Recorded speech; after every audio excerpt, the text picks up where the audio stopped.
I mean, I don't want to say it was a replay of Orlando, but I would imagine after a couple of days off, a change in time. Was this the type of effort you had hoped to see from the squad, I guess, in terms of just how you played and being able to get the rest of the guys in at the end of the game? Sure. I mean, I think it was a great effort all around from everybody that stepped in the court tonight. Just trying to play the right way, compete, defend, going after those loose balls guys left on the floor. But yeah. I know we asked you the other day about kind of your building milestones with the franchise. Bud is the quickest in franchise history to 150 wins, and I know he would say that's all about you guys. But I don't know what has he done for you guys this year in terms of steering the ship and helping kind of set a tone with all of what you're having to deal with this season. He's been great. First, just a great communicator, what he expects from us, and then also gives us a lot of freedom. It's give and take, but a lot of times on the court, he lets us, figure things out, or we see one thing, he lets us go with it.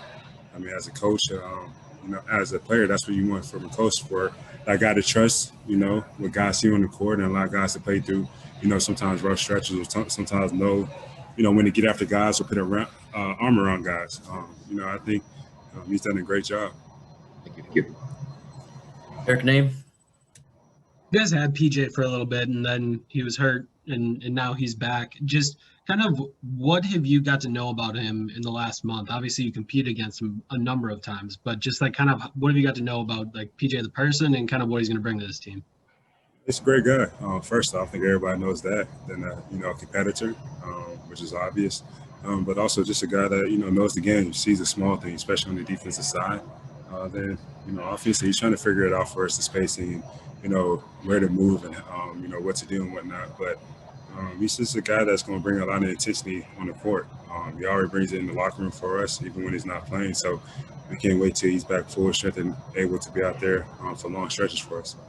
You mentioned him figuring out an offense. Today, he set a screen for you in the middle of the floor, like in a pick and roll. And we always know about him in the corner. What have you seen from him trying to get comfortable with kind of like that randomness in the pick and rolls that you guys set? Yeah, him just knowing he doesn't necessarily need to be stuck in the corner. That we need him to move around some too. Come up for pick and rolls, be ready to catch and shoot or drive and kick. He's a guy that is more than just a defender. He's a smart player. I don't think he's a guy that's going to do things out of his character, but he has a little bit more to his game than what people have seen the last couple of years.